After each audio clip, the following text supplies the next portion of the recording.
உங்க அனைவருக்கும் வணக்கம். இன்னைக்கு நம்ம பார்க்க இருக்கிறது புரொதக்சியம் ஓரல்ல தெல்ஃப் ஆ ஆ ஆதோல உள்ள சே பிரசாந்தே என்ற ஒரு டிவிஷன்ல கேட்கக்கூடிய சில இம்பார்ட்டன்ட்டான கொஸ்டின தான் இப்ப நம்ம பார்க்க போறோம். என் சேனலுக்கு நீங்க புதியவரா இருந்தா, கீழ இருக்கிற சப்ஸ்கிரைப் பட்டன பிரஸ் பண்ணிட்டு, கூடவே பெல் ஐகானையும் பிரஸ் பண்ணிடுங்க. அப்பதான் நான் போடுற வீடியோ உங்களுக்கு உடனுக்குடன் கிடைக்கும். என்னோட வீடியோ உங்களுக்கு பிடிச்சதுன்னா, உங்க ஃப்ரெண்ட்ஸுக்கும், உங்களுக்கு தெரிஞ்சவங்களுக்கும் ஷேர் பண்ணுங்க. மறக்காம சப்ஸ்கிரைப் பண்ணி சப்போர்ட் பண்ணுங்க. வாங்க இப்ப நம்ம வீடியோக்குள்ள போகலாம்.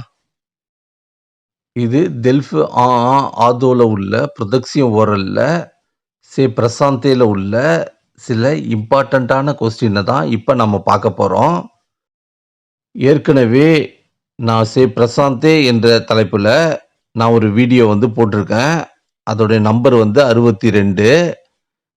பார்க்காதவங்க நீங்க போய் பார்த்துக்குங்க. இப்ப போடுற வீடியோ எக்ஸாமினேட்டர் நம்மள பார்த்து கேட்கக்கூடிய சில முக்கியமான கேள்விகள நான் இதுல கொடுத்திருக்கேன். இது எக்ஸாமினேஷனுக்கு மட்டும் இல்ல, பொதுவாவே பிரெஞ்சு தெரிஞ்சுக்கக்கூடியவங்க, ஒரு குடும்பத்துல இருக்கிறவங்க கண்டிப்பா இந்த கொஸ்டினுக்கு உள்ள ஆன்ஸர தெரிஞ்சு வச்சுக்கணும். வாங்க இப்ப நம்ம அந்த கொஸ்டின் என்னன்றத இப்ப நம்ம பார்க்கலாம். "Bonjour, command allez-vous?" அப்படின்னா, வணக்கம், நீங்க எப்படி இருக்கீங்க? அதுக்கு பதிலு, "bonjour, je vais bien, merci, et vous?" வணக்கம், நான் நல்லா இருக்கேன், நன்றி. நீங்க எப்படி இருக்கீங்க? "vous vous appelez comment?" அதாவது உங்களை எப்படி அழைக்கிறது? "je m'appelle" உங்களுடைய பேரும் குடும்ப பெயரையும் போட்டுக்குங்க. நான் உதாரணத்துக்கு ஆந்திரே ராஜு அப்படின்றது போட்டிருக்கேன். "கேலே ஒத்ரு நோம்" அதாவது உங்களுடைய குடும்ப பெயர் என்ன? "மோன் நோம் சே" உங்களோட குடும்ப பெயரை சொல்லுங்க. நான் இங்க உதாரணத்துக்கு ராஜு அப்படின்றத சொல்லியிருக்கேன். "கேலே ஒத்ரு பிரனோம்" அதாவது உங்களுக்கு வச்ச பெயரை என்னான்று கேட்குறாங்க. "மோன் பிரேனோம் சே" உங்களுக்கு என்ன இருக்கோ அத நீங்க சொல்லுங்க. நான் இங்க உதாரணத்துக்கு ஆந்திரே அப்படின்னு நான் சொல்லியிருக்கேன். "vous pouvez appeler votre nom de famille s'il vous plaît" அதாவது உங்களுடைய குடும்ப பெயருடைய ஸ்பெல்லிங், அதாவது அதனுடைய எழுத்த சொல்லுங்க அப்படின்றத சொல்றாங்க. உதாரணத்துக்கு நான் இதுல ராஜு அப்படின்னு சொல்லியிருந்தேன். அர், ஆ, தே, ஜி, ஓ, யு அப்படின்னு சொல்லணும். "vous pouvez appeler votre prénom s'il vous plaît" அதாவது உங்களுடைய பெயருடைய ஸ்பெல்லிங், அதாவது எழுத்து என்னன்றத கேட்குறாங்க. நான் உதாரணத்துக்கு இங்க பிரேனோ ஆந்திரேன்னு ஒண்ணு குடுத்திருந்தேன். அதுக்கான ஸ்பெல்லிங் ஆ, என், தே, அர், ஏ, அக்ஸா தேயு. "கேலே ஒத்ரு தட் த நசான்ஸ்" அதாவது உங்களுடைய பிறந்த தேதி என்னன்னு கேட்குறாங்க. அதற்கு "je suis né le" உங்களுடைய பிறந்த தேதிய நீங்க சொல்லணும். உதாரணத்துக்கு 5 avril. "en quelle année êtes-vous né" அதாவது உங்களுடைய பிறந்த வருஷத்த கேட்குறாங்க. "je suis né en" அதாவது உங்களுடைய பிறந்த வருஷத்த சொல்லணும். ஒரு உதாரணத்துக்கு 1970 அதாவது 1970 அப்படின்னு நான் சொல்லியிருக்கேன். "quel âge avez-vous" அல்லது "vous avez quel âge" அதாவது உங்களுடைய வயசு என்ன? அதற்கு "j'ai" வயச சொல்லி "un" அப்படின்னு சொல்லணும். கேல் ஏ votre நேஷனாலிté? அதாவது உங்களுடைய குடியுரிமை என்ன? அதற்கு je suis நம்மளுடைய நேஷனாலிட்டி என்னன்றத அங்க சொல்லணும். Vous venez de quel pays? D'où venez-vous? அதாவது நீங்க எந்த கண்ட்ரியிலிருந்து, அதாவது நாட்டிலிருந்து வந்திருக்கீங்க அப்படின்றது இதனுடைய அர்த்தம். Je viens நான் வந்திருக்கேன். உங்களுடைய நாட்ட அங்க சொல்லணும். Où habitez-vous? அல்லது est-ce que vous pouvez me donner votre adresse? அதாவது உங்களுடைய அட்ரஸ் என்ன அப்படின்றது தான் இதனுடைய பொருள். இதற்கான பதிலு j'habite à வீட்டு நம்பரு, உங்க தெருவுடைய பெயரு, உங்க ஏரியாவுடைய பெயரை சொல்லணும். quelle est votre langue maternelle? உங்களுடைய தாய்மொழி என்ன? ma langue maternelle est Tamil. என்னுடைய தாய்மொழி Tamil. Vous connaissez combien de langues? உங்களுக்கு எத்தனை மொழி தெரியும்? Je connais Tamil, anglais et un peu français. எனக்கு தமிழ், ஆங்கிலம், கொஞ்சோண்டு பிரெஞ்சு தெரியும். Quand est-ce que vous êtes venu en France? நீங்க எப்போது பிரான்சுக்கு வந்தீர்கள்? Je suis venu en France. உதாரணத்துக்கு நான் இங்க 2000 அதாவது 2000ன்னு சொல்லியிருக்கேன். Quelle est votre situation familiale? அதாவது உங்களுடைய குடும்ப நிலை என்ன? Je suis marié. நான் திருமணமானவர். அல்லது je suis célibataire. நான் திருமணமாகாதவர். Est-ce que votre famille vit en France? உங்களுடைய குடும்பம் பிரான்ஸ்ல வசிக்கிறாங்களா? Oui, ma famille habite en France. என்னுடைய குடும்பம் பிரான்ஸ்ல வசிக்கிறாங்க. இல்லனா no, ma famille n'habite pas en France. பிரான்ஸ்ல வசிக்கல. Vous avez des enfants? உங்களுக்கு குழந்தைங்க இருக்காங்களா? Oui, j'ai des enfants. எனக்கு குழந்தைங்க இருக்காங்க. Non, je n'ai pas d'enfants. இல்ல, எனக்கு குழந்தைங்க இல்ல. Vous avez combien d'enfants? உங்களுக்கு எத்தனை குழந்தைங்க இருக்காங்க? J'ai enfant. எத்தனை குழந்தை இருக்காங்களோ நம்ம சொல்லணும் அதுல. Comment s'appelle-t-il? அதாவது அவங்க பேர் என்ன? இப்போ ஆம்பளை பிள்ளையா இருந்ததுன்னா il s'appelle அவன் பேரு. பொம்பளை பிள்ளையா இருந்துச்சுன்னா elle s'appelle அவளுடைய பேரு. Ils sont quel âge? அதாவது அவர்களுடைய வயது என்ன? அதற்கு பதில் il a அதாவது எத்தனை வயசு அவங்களுக்கு ஆம்பளை பிள்ளைக்கு. பொம்பளை பிள்ளையா இருந்தா elle a அவங்களோட வயசு. Ils vont à l'école maternelle, au collège, au lycée. அவங்க ஸ்கூலுக்கு போறாங்களா? அதாவது ஆரம்ப பள்ளியா, நடுநிலை பள்ளியா அல்லது மேல்நிலை பள்ளியா என்பதுதான் இதனுடைய அர்த்தம். Ils vont à l'école maternelle.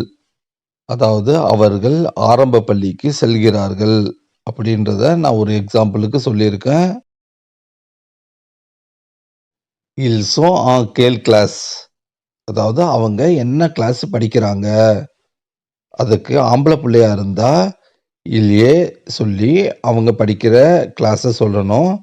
அதே போல பொம்பளை பிள்ளையா இருந்தா ஏல்லே சொல்லி அவங்க படிக்கிற கிளாஸை சொல்லணும். Vous avez des frères et sœurs. உங்களுக்கு சகோதரர் சகோதரிகள் இருக்கிறார்களா? இருந்தா oui, j'ai un frère et une sœur. அதாவது ஒரு சகோதரரும், ஒரு சகோதரியும் இருக்கிறாங்க. இல்லன்னா, no, je n'ai ni frère ni sœur. எனக்கு சகோதரரும் கிடையாது, சகோதரியும் கிடையாது. Il habite en France. அவர்கள் பிரான்ஸ்ல வசிக்கிறாங்களா? இருந்தா, oui, il habite en France. ஆமா, அவங்க பிரான்ஸ்ல வசிக்கிறாங்க. இல்லன்னா, no, il habite en Inde. அதாவது இல்ல, அவங்க இந்தியாவுல வசிக்கிறாங்க. Est-ce que vous avez fait de formation? அதாவது நீங்க ஏதாவது ஃபார்மசியும் செஞ்சிருக்கீங்களா? இல்லன்னா, no, je n'ai jamais fait de formation. இல்ல, நான் ஃபார்மசி எதுவும் செஞ்சதில்ல. ஆமானா, oui, j'ai fait une formation ou deux formations. ஆமா, நான் ஒரு ஃபார்மசியும் செஞ்சேன், அல்லது நான் 2 ஃபார்மசியும் செஞ்சிருக்கேன். Où est-ce que vous avez fait de formation? எங்க நீங்க ஃபார்மசியும் செஞ்சீங்க?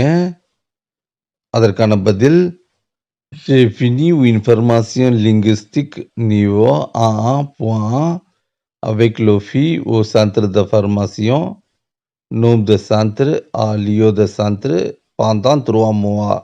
நான் மொழித்திறன் லெவல் A1.1 ஒஃபியோடைய பர்மாசியத்தை சான்றில் இந்த இடத்துல 3 மாசமா நான் படிச்சு முடிச்சேன்.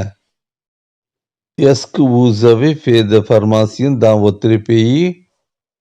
உங்க நாட்டுல ஏதாவது கல்வியை படிச்சீங்களா? ஆமாண்ணா, oui, j'ai fait jusqu'à lycée au bac plus 3. அதனுடைய அர்த்தம், ஆமா, நான் +2 வரைக்கும் படிச்சிருக்கேன், அல்லது நான் காலேஜ் வரைக்கும் படிச்சிருக்கேன், அதாவது கல்லூரி வரைக்கும். இல்லைன்னா, no, je n'ai jamais fait formation.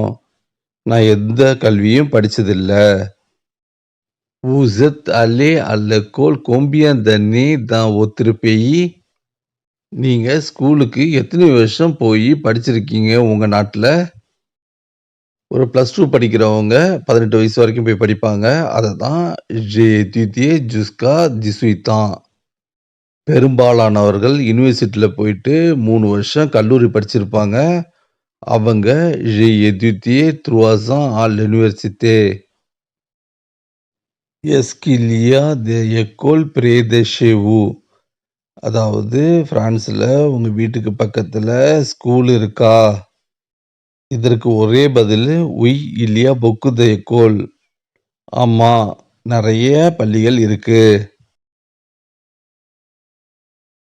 Est-ce qu'il y a des centres de formation près chez vous?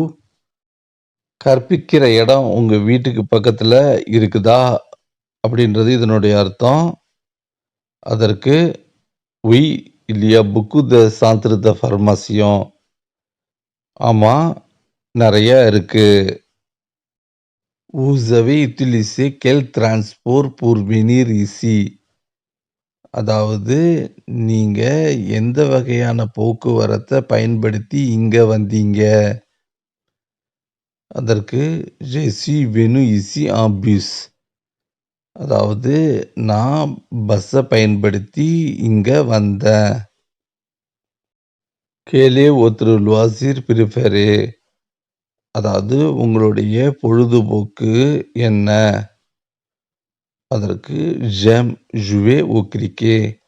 நான் கிரிக்கெட் விளையாடுறது எனக்கு பிடிக்கும். j'aime écouter de la musique. நான் பாட்டு கேட்கறது எனக்கு பிடிக்கும். j'aime regarder des films. எனக்கு படங்கள் பார்க்கறது பிடிக்கும். இது பொதுவா எக்ஸாமுக்கு மட்டும் கிடையாது. நம்ம வாழ்க்கைக்கு தேவையான இன்றியமையாத கேள்விகள்ல இதுவும் ஒன்று. இது பொதுவாக பயன்படுத்தும் கேள்வியில இதுவும் முக்கியமானது. இதே மாதிரியான கேள்விகள் எக்ஸாமுக்கு நிறைய தெரிஞ்சுக்க வேண்டியது இருக்கு. நீங்க விருப்பப்பட்டா கீழே கமெண்ட் பாக்ஸ்ல கமெண்ட் பண்ணுங்க. நான் அடுத்தடுத்தது இதே மாதிரி வீடியோ போடுறதுக்கு முயற்சி செய்கிறேன். பொதுவா பிரெஞ்சு குடியுரிமை பெறுவதற்கான பிரெஞ்சு எக்ஸாமு நெறைய இருக்கு. உதாரணத்துக்கு டெல்ஃபு, தேசெஎஃப்பு, தேஇஎஃப்பு, டோஃபெலு, டிசிஎல்லு போன்ற எக்ஸாம்பிள்லாம் இருக்குது. நீங்க இதுல என்ன வகையான எக்ஸாமுக்கு தயார் பண்றீங்கன்றத கீழ கமெண்ட் பாக்ஸ்ல கமெண்ட் பண்ணுங்க. உங்களுக்கு இந்த வீடியோ எவ்வளவு பயனுள்ளதா இருந்துச்சுன்றதையும் சொல்லுங்க. உங்களுக்கு இந்த வீடியோ பிடிச்சதுன்னா, உங்க ஃப்ரெண்ட்ஸுக்கும், உங்களுக்கு தெரிஞ்சவங்களுக்கும் ஷேர் பண்ணுங்க. மறக்காம சப்ஸ்கிரைப் பண்ணி சப்போர்ட் பண்ணுங்க. மீண்டும் அடுத்த வீடியோல சந்திப்போம். உங்க அனைவருக்கும் வணக்கம். இன்னைக்கு நம்ம பார்க்க இருக்கிறது புரொதெக்ஷன் எக்ரித்துல டெல்ஃப் ஆதோ தேசியஃப்க்கு கேட்கக்கூடிய மோதல் லெட்டரு சீஸு.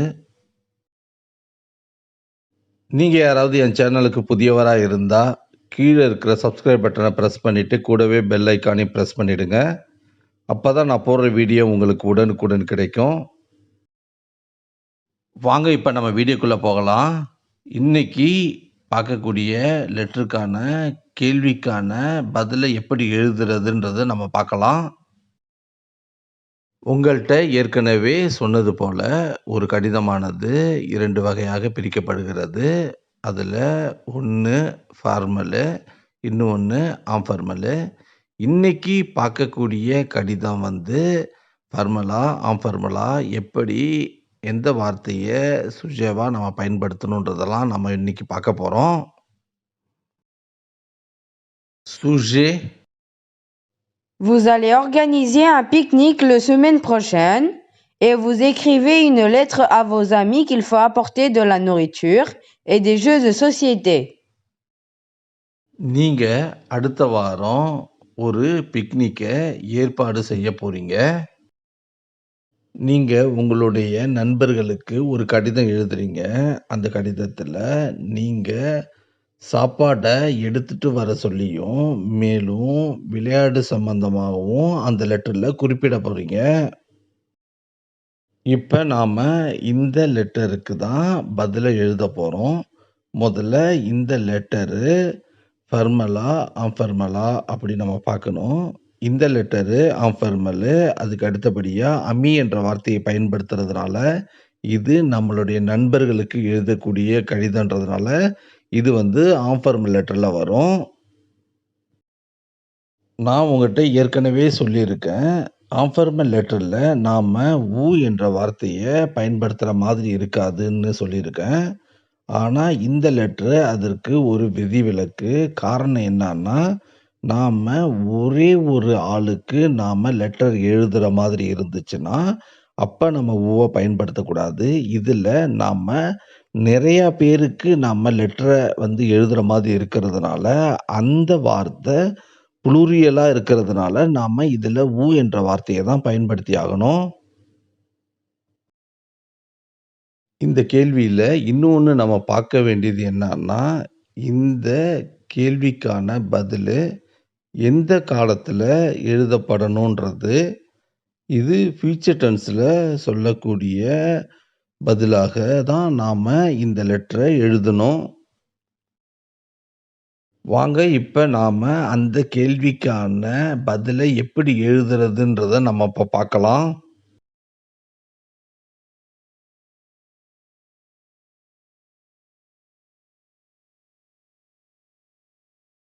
Bonjour à tous. உங்க அனைவருக்கும் வணக்கம். Je vais bien. நான் நன்றாக இருக்கிறேன். J'espère que vous allez bien aussi. நீங்களும் நன்றாக இருப்பீர்கள் என்று நான் நம்புகிறேன். Le dimanche prochain, je vais organiser un pique-nique au parc. அடுத்த வாரம் ஞாயிறு அன்று நான் ஒரு பிக்னிக்கை பார்க்கில் ஏற்பாடு செய்யப் போகிறேன். Je veux bien que vous nous apporterez de la nourriture parce que nous allons partager la nourriture que vous allez nous rapporter. நீங்க நமக்கு சாப்பிடுறதுக்கான சாப்பாட எடுத்துட்டு வர்றதுக்கு நான் வேண்டிக் கொள்கிறேன். ஏனென்றால், நீங்க எடுத்து வர்ற சாப்பாட தான் நாம எல்லாரும் பிரித்து உண்ணப் போகிறோம். Je veux certaine nourriture comme riz, viande, poisson, poulet, poisson, chips, couverture de pique-nique, et micro et haut parleur. எனக்கு இந்த பிக்னிக்குக்கு தேவையான உணவுகள் அரிசி, கறி வகைகள், குளிர்பானங்கள், கோழி இறைச்சி, மீன் இறைச்சி, சிப்ஸ், போர்வைகள் மற்றும் ஸ்பீக்கர், மைக் போன்றவையாகும். Je ramènerai du riz et de la viande. நான் அரிசி சாதமும் மற்றும் இறைச்சி வகைகளையும் எடுத்து வருவேன்.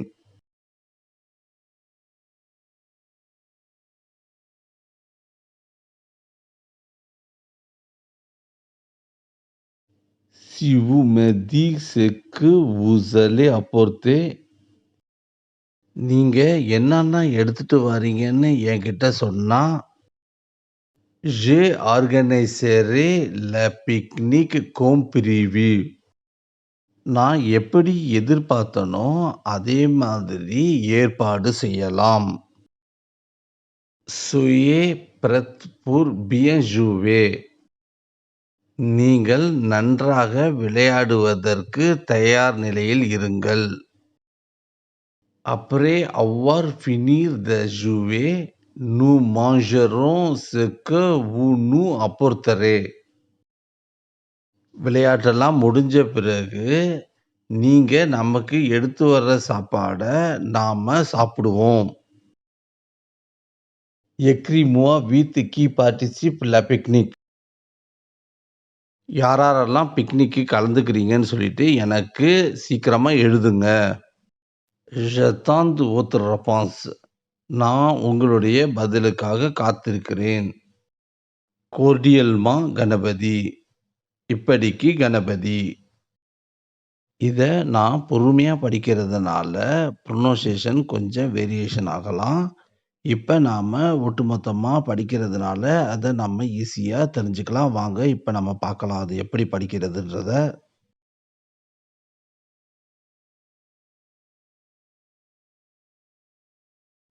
Bonjour à tous. Je vais bien. J'espère que vous allez bien aussi. Ce dimanche prochain, je vais organiser un pique-nique au parc. Je veux bien que vous nous apportiez de la nourriture parce que nous allons partager la nourriture que vous allez nous rapporter. Je veux certaines nourritures comme riz, viande, boisson, poulet, poisson, chips, couverture de pique-nique et micro et haut-parleur. Je ramènerai du riz et de la viande.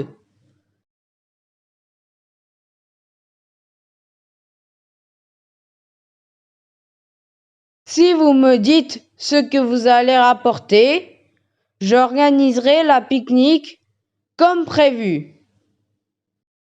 Soyez prêts pour bien jouer. Après avoir fini de jouer, nous mangerons ce que vous nous apporterez. Écrivez-moi vite qui participe au pique-nique. J'attends votre réponse.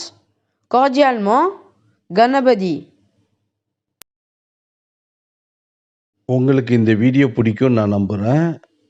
இந்த video உங்களுக்கு பிடிச்சதுன்னா share பண்ணுங்க, like பண்ணுங்க, மறக்காம subscribe பண்ணுங்க.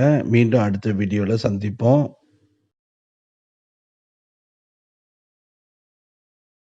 உங்க அனைவருக்கும் வணக்கம். இன்னைக்கு நம்ம பார்க்க இருக்கிறது ப்ரொதக்ஷன் எக்ரித்துல முதல் லெட்டரு சேர்த்து. நீங்க யாராவது என் சேனலுக்கு புதியவரா இருந்தா கீழே இருக்க சப்ஸ்கிரைப் பட்டனை பிரஸ் பண்ணிட்டு கூடவே பெல் ஐக்கானை பிரஸ் பண்ணிடுங்க. அப்பதான் நான் போடுற வீடியோ உங்களுக்கு உடனுக்குடன் கிடைக்கும். வாங்க இப்ப நம்ம வீடியோக்குள்ள போகலாம். வாங்க இப்ப நம்ம 7வது கடிதத்துடைய கேள்வியையும் அதற்கான பதிலையும் எப்படி எழுதுறதுன்றத நம்ம இப்ப பார்க்கலாம். இன்னைக்கு பார்க்கக்கூடிய லெட்டருடைய சுஜே Vous écrivez une lettre ou un email à votre ami que vous êtes parti en vacances et vous dites ce que vous avez fait en vacances. 70, 90 mots. இந்த கடிதத்துல இந்த கேள்வியில என்ன சொல்ல வராங்கன்னா, நீங்க ஒரு வக்கான்ஸ போயிட்டு வந்துட்டீங்க. அத உங்களுடைய நண்பருக்கு ஒரு கடிதமாகவோ அல்லது இமெயில்லயோ இத நீங்க சொல்றீங்க. அந்த வக்கான்ஸு எப்படி போச்சுன்றத உங்க நண்பருக்கு சொல்லக்கூடியது தான் இந்த கடிதம். வாங்க இப்ப இந்த கடிதத்திற்கான பதில எப்படி எழுதுறதுன்றத இப்ப நம்ம பார்க்கலாம். முதல்ல இந்த கடிதம் ஃபர்மலா, ஆம்ஃபர்மலா அப்படின்றத நம்ம பார்க்கணும். இது ஆம்ஃபர்மல் அதாவது நண்பருக்கு எழுதும் கடிதம். அதனால நாம டூ என்ற வார்த்தைய பயன்படுத்தணும். இந்த கடிதம் பொதுவாக ஆம்ஃபர்மலா இருக்கிறதுனால, அதாவது ஃப்ரெண்டுக்கு எழுதுறதுனால, ரெஸ்பெக்டான உள்ள வார்த்தைய நாம பயன்படுத்தணுன்ற அவசியம் நமக்கு இல்ல. அத நம்ம புரிஞ்சுகிட்டு இந்த கடிதத்த நாம எழுத ஆரம்பிக்கலாம்.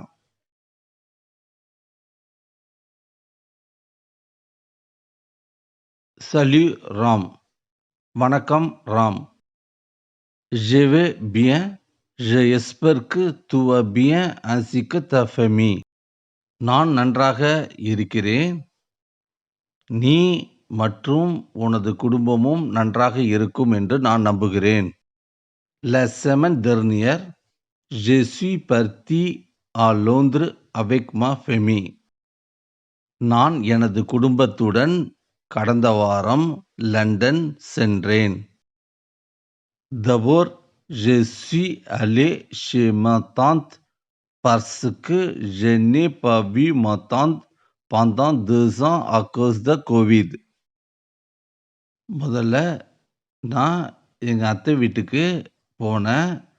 ஏன்னா, அவங்கள 2 வருஷமா கோவிதின் காரணமாக பார்க்க முடியாததுனால, நான் எங்க அத்தை வீட்டுக்கு போனேன். Comme il était tard, j'ai dormi chez ma tante. அன்று ரொம்ப தாமதமானதுனால, நான் அன்று இரவு எங்க அத்தை வீட்டிலேயே உறங்கினேன். Nous sommes partis pour visiter le matin. நாங்கள் காலையிலேயே பார்ப்பதற்காக வெளியே புறப்பட்டு விட்டோம். Premièrement, nous sommes montés d'un bateau car on voulait voir les ponts de Londres et aussi la ville. முதலில் நாங்கள் படகு மூலமாக லண்டன் மேம்பாலத்தையும், அதன் சுற்றியுள்ள நகரத்தையும் பார்வையிட்டோம்.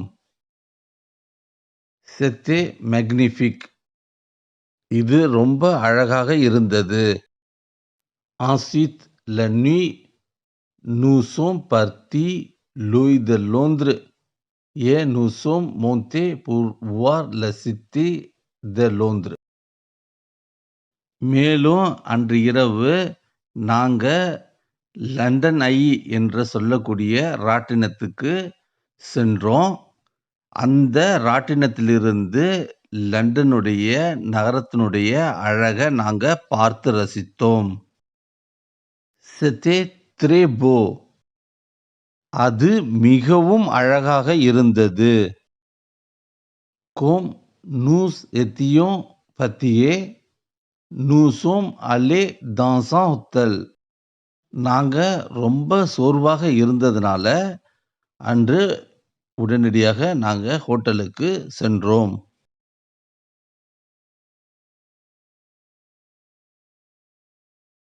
Le jour prochain, nous sommes partis pour voir le musée de automobile à Londres.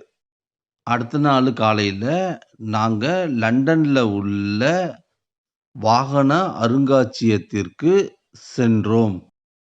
Il y avait beaucoup de voitures qui dataient de 100 ans. அங்கு 100 வருடத்திற்கு உட்பட்ட வாகனங்கள் நிறைய இருந்தன. L'après-midi, nous sommes allés dans un restaurant indien et leur nourriture était délicieuse. Puis nous sommes allés pour voir un château qui était à côté du musée de l'automobile. அன்று மதியம் நாங்க ஒரு இந்தியன் ரெஸ்டாரண்ட்டுக்கு போனோம். அங்க உள்ள உணவு அனைத்தும் ரொம்ப சுவையாக இருந்தது. அதன் பிறகு நாங்க ஒரு மாளிகையை பார்வையிட சென்றோம். அந்த மாளிகை வாகன அருங்காட்சியகத்திற்கு பக்கத்துல அமைந்திருந்தது. Nous nous sommes amusés. அது எங்களுக்கு மிகவும் சந்தோஷமாக இருந்தது.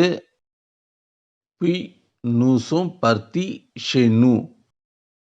அதன் பிறகு நாங்கள் எங்க வீட்டிற்கு சென்றோம்.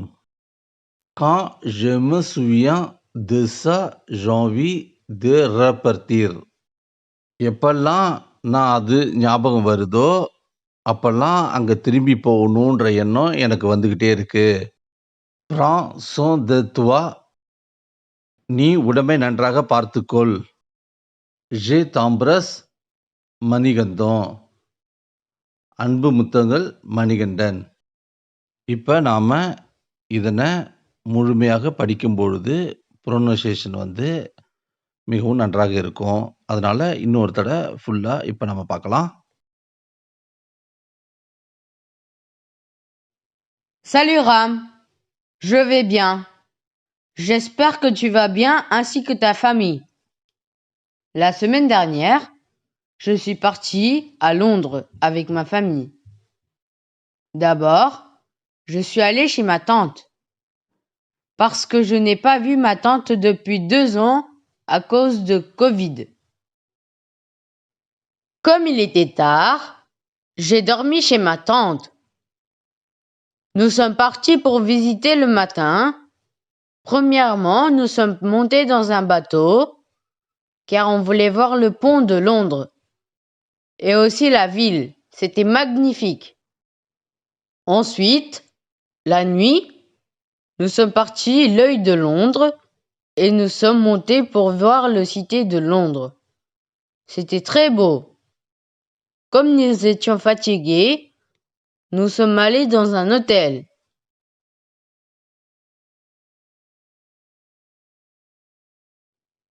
Le jour prochain,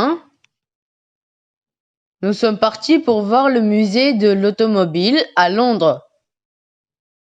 Il y avait beaucoup de voitures qui dataient de 100 ans. L'après-midi, nous sommes allés dans un restaurant indien et leur nourriture était délicieuse. Puis, nous sommes allés pour voir un château qui était à côté du musée de l'automobile. Nous sommes amusés. Puis, nous sommes partis chez nous. Quand je me souviens de ça, j'ai envie de repartir. Prends soin de toi. Je t'embrasse. Manikandam. உங்களுக்கு இந்த video ஓரளவுக்கு புரிஞ்சிருக்கும்னு நான் நம்புறேன். மீண்டும் அடுத்த வீடியோல சந்திப்போம். இந்த வீடியோ பலருக்கு பயனுள்ளதாக இருக்க வாய்ப்புள்ளது. அதனால உங்களுக்கு தெரிஞ்ச நண்பர்களுக்கும், தெரிஞ்சவர்களுக்கும் இத ஷேர் பண்ணுங்க.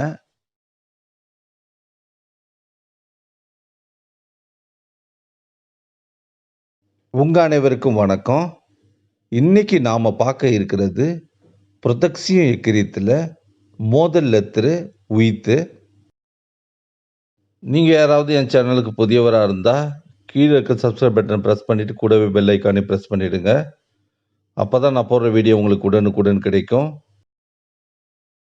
இன்னைக்கு பார்க்கக்கூடிய லெட்டரு TCF எக்ஸாம்பிளுக்கு கேட்கக்கூடிய கேள்வியிலிருந்து தான் நமக்கு இந்த லெட்டரை நம்ம எடுத்திருக்கோம். வாங்க இப்ப நாம அந்த கேள்வி என்ன, அதற்கான பதிலை எப்படி எழுதுறதுன்றதை நம்ம பார்க்கலாம். Sujet. Vous préférez faire vos courses au supermarché ou dans les petits magasins? Sur un forum internet, vous expliquez pourquoi. நீங்க சூப்பர் மார்க்கெட்டில் கூர்ஸ் அதாவது ஷாப்பிங் செய்ய விரும்புறீங்க அல்லது ஒரு சிறிய கடையில ஷாப்பிங் செய்ய விரும்புறீங்க அப்படின்றத, எதற்காக நீங்க ஷாப்பிங் செய்றீங்க அப்படின்றத இணையதளத்துல நீங்க அதற்கான பதில பதிவிடுங்க என்று சொல்றது தான் இந்த கேள்வியுடைய அர்த்தம். இந்த கேள்வி TCFக்கு பிரான்ஸ் எஜுகேஷன் சைட்லேருந்து இந்த கேள்வியை நான் எடுத்திருக்கோம். வாங்க இப்ப அந்த கேள்விக்கான பதிலை எப்படி எழுதுறதுன்றத நம்ம இப்ப பார்க்கலாம். ஒரு கேள்விக்கான பதில நாம எழுதும் பொழுது, இந்த கேள்வி ஃபார்மலா, ஆஃபார்மலா அப்படின்றத நம்ம முதல்ல பார்க்கணும். ஃபார்மல் அப்படின்னா, நாம அதற்கான முறையான மரியாதையோட நாம அத எழுதணும். ஆஃபார்மல் அப்படின்னா, நம்ம நண்பர்களுக்கு நாம ஃப்ரீயா, ஃப்ரெண்ட்லியா எழுதக்கூடியது. இந்த கேள்வி ஃபார்மல் டைப்புக்கு வராது. இந்த கேள்விய நாம ஆஃபார்மல் டைப்ல தான் நம்ம இத எழுத முடியும். இதுல நாம ஒண்ணே ஒண்ணு நினைவுல வச்சிருக்கிறது என்னன்னா, இந்த ஷாப்பிங்கு எந்த காரணத்துக்காக நாம செய்றோன்றத அவங்கள்கிட்ட சொல்லணும். இந்த கேள்வியில இன்னொன்னு பார்க்கிறது என்னன்னா, பிரசன்ட்டா நீங்க இணையதளத்துல இதற்கான பதில எழுதிக்கிட்டு இருக்கீங்க. ஆனா, இதெல்லாம் நடக்க போறது நாளைக்கோ, இல்ல 1 வாரம் கழிச்சோ, இல்ல 1 மாசம் கழிச்சோ. அதனால இத நீங்க பிரசன்ட்லயும், ஃபியூச்சர்லயும் தான் நம்ம இதுல எழுத முடியும். இத நம்ம எக்காரணத்த கொண்டும் பாஸ்ட் டென்ஸ்ல இத எழுத முடியாது. இப்ப நாம அந்த கேள்விக்கான பதில பார்க்கலாம்.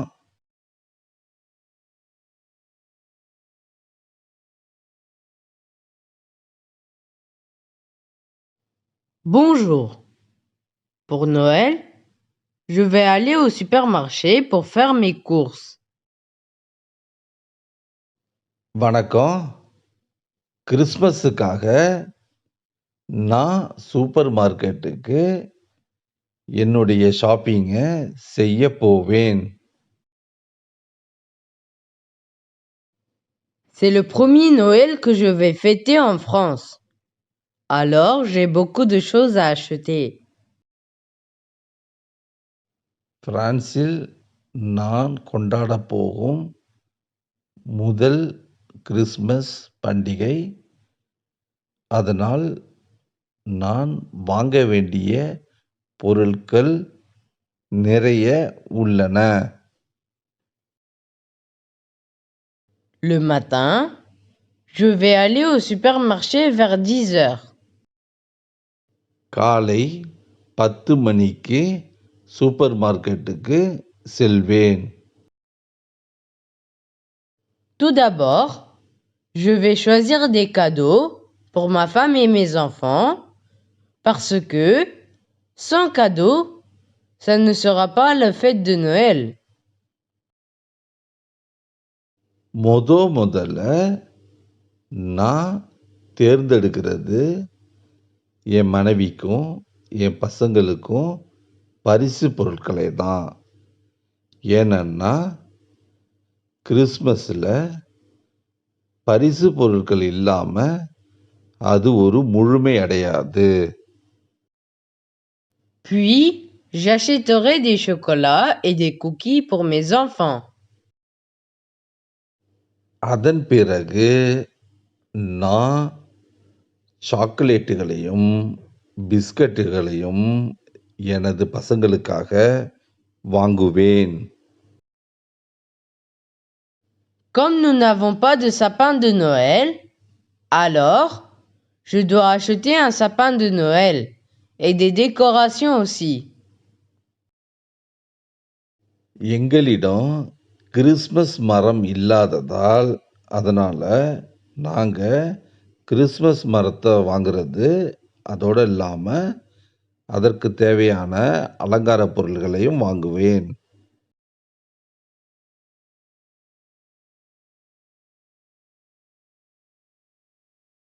En plus, pour le dîner, je devrais acheter un dinde, des légumes et des fruits. மேலும் கிறிஸ்மஸ் மதிய உணவிற்கு வான்கோழி, காய்கறிகள் மற்றும் பழ வகைகளை நான் வாங்க வேண்டும். Je voudrais acheter un vin, des champomis, des Coca-Cola et des jus de fruits. நான் ஒரு வைன், சில ஷாம்போமி, சில கொக்கோகோலா மற்றும் பழச்சாறுகளை வாங்க விரும்புகிறேன். À la fin, le soir, on va manger des gâteaux. இறுதியாக அன்றைய மாலை நாங்கள் கேக்குகளை சாப்பிடுவோம். J'espère que ce sera délicieux et aussi la journée sera pleine de joie. நான் நம்புகிறேன் அன்று ஒரு சுவைமிகு நாளாகவும் மற்றும் அன்றைய நாள் மிகவும் மகிழ்ச்சியாக இருக்கும் என்று. இவ்வளோதான். இப்படிதான் நம்ம இந்த கடிதத்தை நாம எழுதணும். ஆனா முடிவுல இத நான் எந்த இதுவுமே போடாததுக்கு காரணம் என்னன்னா, இது ஒரு பொதுவான கடிதமா தான் இது எழுதுறதுனால, அந்த வார்த்தைகள நம்ம இதுல பயன்படுத்தல. இதனால இந்த கடிதத்தை இதோட முடிச்சிடுறோம். இத நாம தமிழ்ல, பிரெஞ்சுல மாறி மாறி சொன்னதுனால, உங்களுக்கு முழுமையான புரொனன்சியேஷன் கிடைக்கலன்னா, இப்போ ஒரு தடவ நாங்க சொல்றோம்.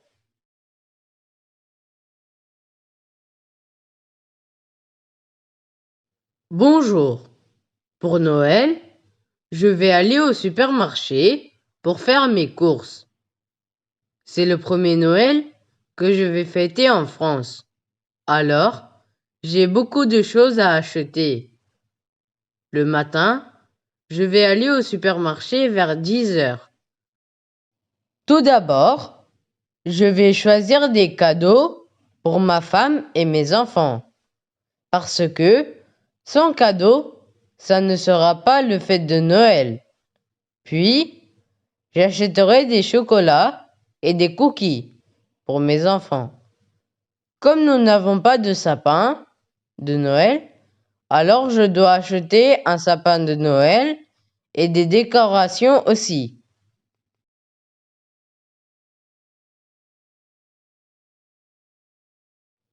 En plus, pour le dîner, je devrais acheter une dinde, des légumes et des fruits.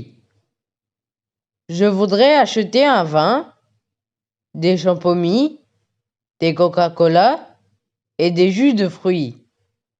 À la fin, le soir, on va manger des gâteaux.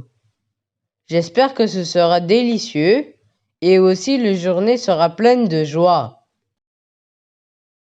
நான் ஆரம்பத்துல சொன்ன மாதிரி, இந்த கேள்வி TCF அப்படின்றத மாதிரி நினைக்காதீங்க. இந்த கேள்வி பொதுவா காமனா எல்லாத்துக்கும், அதாவது டெல்ஃபு ஆ, டெல்ஃபு ஆதோ, TCFக்கும் இது ரொம்ப முக்கியமான கேள்வியில ஒண்ணு.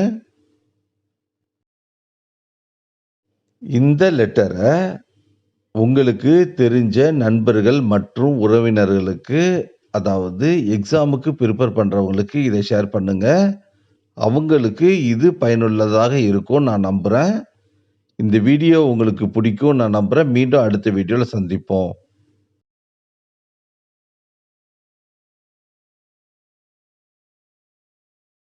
உங்க அனைவருக்கும் வணக்கம். இன்னைக்கு நாம பார்க்க இருக்கிறது டெல்ஃப் ஆதோ தேசேஃபுக்கான புரதக்சி எக்கிரித்துல முதல் லெத்தரு நெஃபு. நீங்க யாராவது என் சேனலுக்கு புதியவரா இருந்தா கீழே இருக்கிற சப்ஸ்கிரைப் பட்டனை பிரஸ் பண்ணிட்டு கூடவே பெல் ஐக்கானையும் பிரஸ் பண்ணிடுங்க. அப்பதான் நான் போடுற வீடியோ உங்களுக்கு உடனுக்குடன் கிடைக்கும். வாங்க இப்ப நம்ம வீடியோக்குள்ள போகலாம். Sujet de Jenny. Ton amie Anna vient avec nous samedi. Elle est comment? Jenny. Vous répondez à Jenny. Vous décrivez votre amie Anna, âge, professionnel, caractère, etc. ஜெனிகிட்ட இருந்து, உன்னுடைய ஃப்ரெண்டு அண்ணா எங்களோட சனிக்கிழமை அன்னைக்கு வராங்க. அவங்க எப்படி இருப்பாங்க? ஜெனி. நீங்க இந்த ஜெனி கேட்டதுக்கான கேள்விக்கு பதில் குடுங்க. நீங்க உங்களுடைய நண்பியான அண்ணாவ பத்தியும், அவர்களுடைய வயசு, அவங்க செய்கின்ற தொழிலு, அவங்களுடைய பண்பு நலன்கள் முதலியவற்றை சொல்லுங்க அப்படின்றது தான் இந்த கேள்வியுடைய அர்த்தம். இந்த கேள்வியிலிருந்து நாம ஜெனிக்கு பதில் அனுப்ப போறோம். நம்மளுடைய 3வது நண்பரான அண்ணா என்பவரை பத்தி நாம அவங்களுடைய குணநலன்கள பத்தியும், அவங்க என்ன செய்றாங்க, எப்படி இருக்காங்க, அவங்கள பத்தியும் நாம இந்த இத வந்து ஜெனிக்கு தெளிவா நம்ம எழுதணும். முதல்ல ஒரு கடிதத்துக்கான பதிலுக்கு நாம அந்த கடிதம் எப்பேர்ப்பட்ட கடிதம்ன்றது நம்ம பார்க்கணும். இதுக்கு முன்னாடியே நான் சொல்லியிருக்கோம். முதல்ல அந்த கடிதம், அதற்கான பதில் வந்து ஃபார்மல்ல இருக்கணுமா, ஆஃபார்மல்ல இருக்கணுமா அப்படின்றத நம்ம பார்க்கணும். ஃபார்மல்ல இருந்தா நாம அதற்கான மரியாதையுடைய அந்த வார்த்தைகள்லாம் பயன்படுத்தி தான் அத நம்ம எழுதணும்.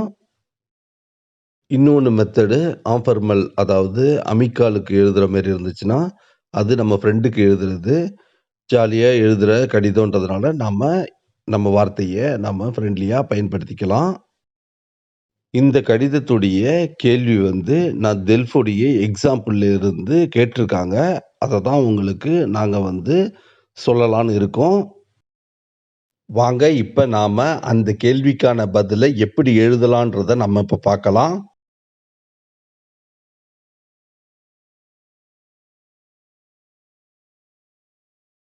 Bonjour Jenny. வணக்கம் Jenny. Je vais bien et j'espère que tu vas bien. நான் நன்றாக இருக்கிறேன். மேலும் நீ நன்றாக இருக்கிறாய் என்று நான் நம்புகிறேன். J'ai écrit ci-dessous à propos de mon amie. நான் கீழ என்னுடைய அம்மிய பற்றி எழுதியிருக்கிறேன். Elle s'appelle Anna. அவளுடைய பெயர் அண்ணா. Elle a 28 ans. அவளுக்கு 28 வயது ஆகிறது. Elle est mon amie depuis l'université et elle porte toujours un collier en or que sa mère l'avait donné. அவ கல்லூரியிலிருந்து என்னுடைய சிறந்த நண்பி. அவளுடைய கழுத்துல ஒரு தங்க செயின் போட்டிருக்கா. அந்த தங்க செயின் வந்து அவங்க அம்மா கொடுத்தது. Elle est très gentille et intelligente. அவ மிகவும் பொறுமையானவ, அன்பானவ மற்றும் புத்திசாலி கூட. Physiquement, elle est grande et un peu mince. உடல் சம்பந்தமாக சொல்றதுன்னா, அவ ரொம்ப பெரியவ மற்றும் கொஞ்சோண்டு ஒல்லியாக இருக்கக்கூடியவ. Elle a les cheveux blonds et longs. அவளுடைய முடி மிகவும் நீண்டும் மற்றும் பொன்னிறமான நிறத்தை உடையது. Elle a les yeux bleus et elle porte des lunettes. அவளுடைய கண்கள் நீல நிறமாகவும் மற்றும் அவள் கண்ணாடி அணிந்திருப்பாள். Elle est très belle. அவள் மிகவும் அழகாக இருக்கிறாள். Elle a des sourcils bien dessinés et de longs cils. அவள் புருவத்தை வந்து கருமை போட்டு வரைஞ்சிருப்பா. மேலும் அவளுடைய கண் இமை வந்து பெருசாக இருக்கிறது.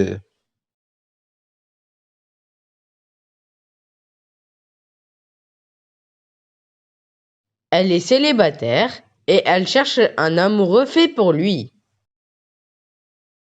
அவள் ஒரு திருமணமாகாதவர் மற்றும் அவளுக்கான ஜோடியை தேடிக்கொண்டிருக்கிறாள்.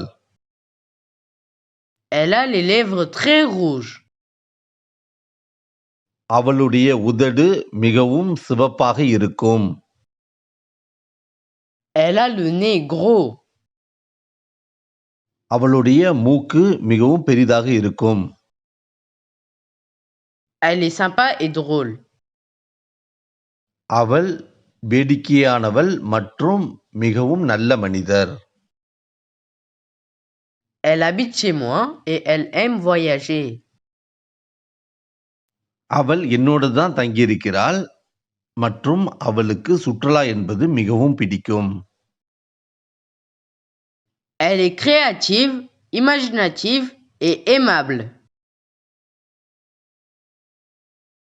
அவள் ஒரு படைப்பாளி மற்றும் கற்பனை திறன் உடையவள், மேலும் அவள் மற்றவர்களுடன் அன்பாக பழகக்கூடியவள். Elle porte que des jeans, un manteau en peau et elle porte un montre. அவள் ஜீன்ஸ் மற்றும் தோலாலான சட்டை மற்றும் கைக்கடிகாரம் அணிந்திருப்பாள். Elle est docteur de généraliste. அவள் ஒரு பொது மருத்துவர். Depuis le temps d'épidémie, elle travaille dur et elle avait même eu le Covid une fois. இந்த நோய் தொற்றின் பொழுது கூட அவ வந்து கடுமையா உழைத்தா. அப்படியும் அவளுக்கு ஒரு தடவை கொரோனா வைரஸ் வந்தது. Quand elle sourit, elle est très très belle. அவள் சிரிக்கும் பொழுது மிகவும் அழகாக இருப்பாள். Prends soin de toi, je t'embrasse, Madou. உன் உடம்பை பத்திரமாக பார்த்துக்கொள், கட்டி முத்தங்கள், மது. இதுல நல்லா ஒண்ணு தெரிஞ்சுக்க வேண்டியது என்னன்னா, இந்த பண்பு நலன்கள் எல்லாம் ஒரு பெண்ணை சொல்றதுனால, இதுல நாம ஃபெமினா வார்த்தைய நவுனுக்கும் மற்றும் அட்ஜெக்டிவ்க்கும் நாம பயன்படுத்தணும். இப்ப நாம இந்த கடிதத்துடைய முழு தொகுப்பையும் பிரெஞ்சுல இப்ப நம்ம பார்க்கலாம்.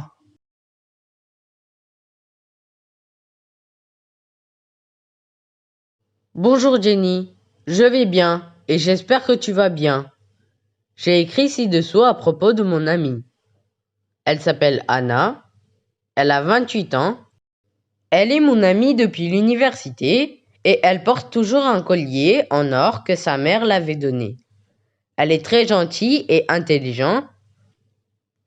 Physiquement, elle est grande et un peu mince. Elle a les cheveux blonds et longs. Elle a les yeux bleus et elle porte des lunettes. Elle est très belle. Elle a des sourcils bien dessinés et de longues cils.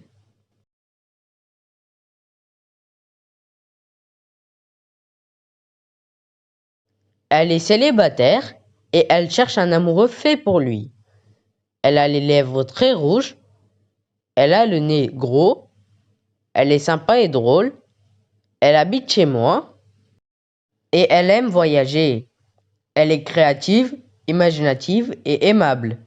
Elle porte que des jeans, un manteau en peau et elle porte un montre. Elle est docteur de généraliste. Depuis le temps d'épidémie, elle travaille dur et elle avait même eu le Covid une fois. Quand elle sourit, elle est très très belle.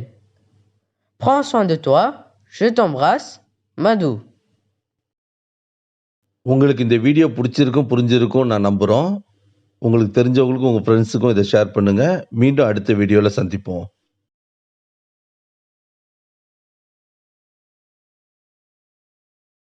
உங்க அனைவருக்கும் வணக்கம். இன்னைக்கு நாம பார்க்க இருக்கிறது புரதக்ஷிய கிரீத்து. அதுல delve ஆதோவிற்கு கேட்கக்கூடிய லெட்டர்ல, இன்னைக்கு நம்ம பார்க்குற லெட்டர் வந்து 10வது லெட்டரு. நீங்க யாராவது என் சேனலுக்கு புதியவரா இருந்தா, கீழ இருக்கிற சப்ஸ்கிரைப் பட்டன பிரஸ் பண்ணிட்டு, கூடவே பெல் ஐகானையும் பிரஸ் பண்ணிடுங்க. அப்பதான் நான் போடுற வீடியோ உங்களுக்கு உடனுக்குடன் கிடைக்கும். வாங்க இப்ப நம்ம வீடியோக்குள்ள போகலாம். Sujet. Vous avez reçu ce fer de mariage. Ingrid et Julien vous invitent à leur mariage, samedi 25 juin à 11 h, à la mairie de Neuilly. Après la cérémonie, un repas sera offert au restaurant Le Petit Co. Vous envoyez un courriel à vos amis pour les féliciter de leur mariage. Vous acceptez leur invitation et vous dites avec qui vous viendrez. Vous posez quelques questions sur l'organisation, 60 mots minimum. நீங்க ஒரு திருமண அழைப்புதல பெற்றிருக்கிறீங்க. அது யாருடையதுன்னா, அங்கிரித் and Julia. அவங்க உங்கள அவங்களுடைய கல்யாணத்திற்கு invite பண்ணியிருக்காங்க. அதாவது அழைச்சிருக்காங்க. அது எப்பன்னா, சனிக்கிழமை 25 ஜூன் அன்னைக்கு காலையில 11 மணிக்கு நியூலி மேரியில. நீங்க ஒரு மெயிலு அவர்களுடைய கல்யாணத்துக்கு வாழ்த்து தெரிவிச்சு அவங்களுக்கு மெயில் அனுப்புறீங்க. அந்த திருமண அழைப்புதல நீங்க ரிசீவ் பண்ணிட்டு, அதாவது பெற்றுக்கொண்டுட்டு அவங்களுக்கு திருப்பி அனுப்பும் பொழுது, நீங்க யாரோட வருவீங்க அப்படின்றத நீங்க அந்த மெயில்ல சொல்லப் போறீங்க. அந்த கொரியர்ல நீங்க சில கேள்விகள கேட்கப் போறீங்க.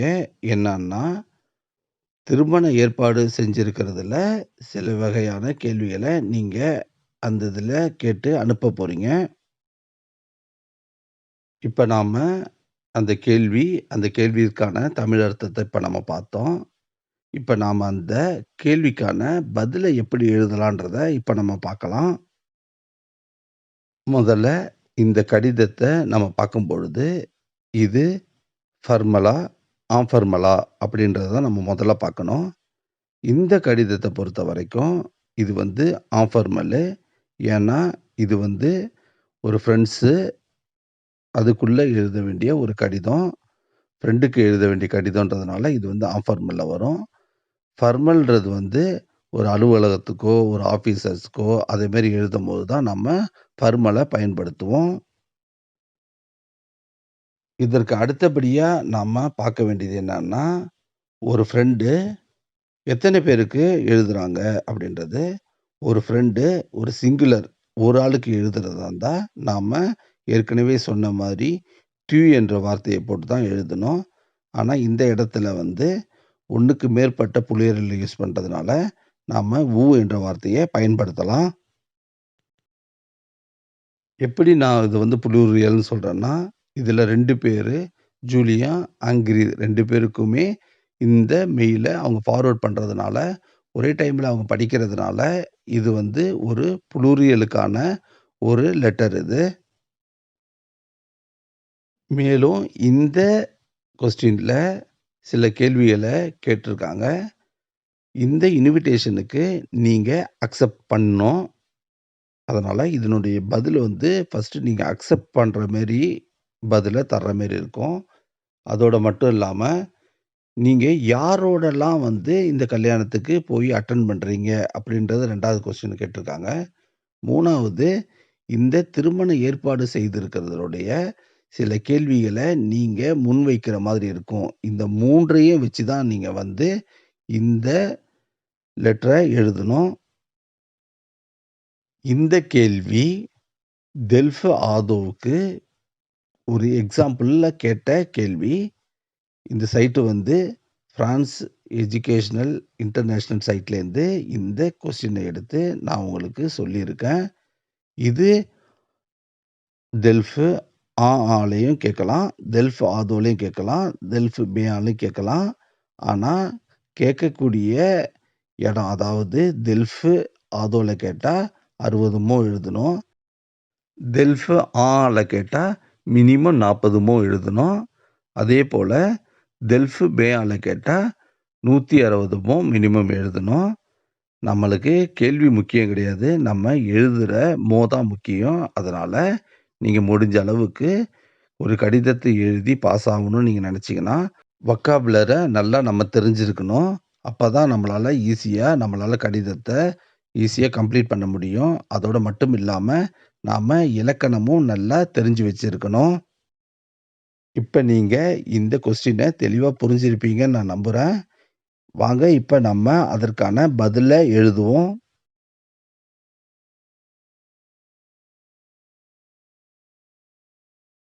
Bonjour à vous. உங்கள் அனைவருக்கும் வணக்கம். Je vais bien. நான் நன்றாக இருக்கிறேன். J'espère que vous allez bien, ainsi que votre famille. நீங்களும் உங்கள் குடும்பத்தாரும் நன்றாக இருப்பீர்கள் என்று நான் நம்புகிறேன். Tous mes félicitations à Ingrid et Julien. என் மனமார்ந்த வாழ்த்துக்களை ஆங்கிரித்துக்கும் ஜூலியனுக்கும் தெரிவித்துக் கொள்கிறேன். J'accepte votre invitation de mariage et je viendrai avec ma femme et mes enfants. நான் உங்களுடைய திருமண அழைப்பை ஏற்றுக்கொள்கிறேன். நான் எனது மனைவி மற்றும் பசங்களுடன் வருவேன். Après la cérémonie, on pourra aller au restaurant Le Petit Co pour déjeuner ensemble. திருமண ஏற்பாடு நிகழ்ச்சி முடிந்த பிறகு நாம் அனைவரும் ஒன்றாக இணைந்து மதிய உணவை Le Petit Coupe ரெஸ்டாரண்ட்டுக்கு சென்று சாப்பிடுவோம்.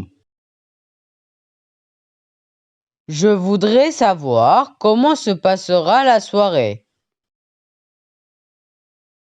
நான் தெரிஞ்சுக்க விரும்புறேன், மாலை பொழுதை எப்படி நாம கழிக்கலாம் என்று. Est-ce qu'il y aura une danse et un concert la soirée? அன்று மாலை ஆடல் பாடல் மற்றும் கச்சேரி ஏற்பாடு செய்திருக்கிறீர்களா? Est-ce qu'il y aura un photographe pour photographier les invités qui viendront à la cérémonie et pour la soirée? யாரையெல்லாம் திருமண நிகழ்ச்சிக்கும் மற்றும் மாலை பொழுதிற்கும் வர சொல்லியிருக்கிறீர்களே, அவர்களை போட்டோ எடுப்பதற்கு நீங்கள் ஏற்பாடு செய்திருக்கிறீர்களா? J'espère que vous couperez un grand gâteau et on boira des vins et des champomis. நான் நம்புறேன், நீங்க ஒரு பெரிய கேக்க வெட்டுவீங்கன்னு மற்றும் நாமெல்லாம் சேர்ந்து வைனையும் ஷாம்பவுமிங்கும் குடிக்கலாம் என்று. Merci pour votre invitation. On se voit au mariage. என்னைய கல்யாணத்துக்கு அழைச்சதுக்கு ரொம்ப நன்றி தெரிவிச்சுக்கிறேன். மேலும் நாம கல்யாணத்துல பார்க்கலாம். Gros bisous, Bastien. அன்பு முத்தங்கள், பாஸ்தியான்.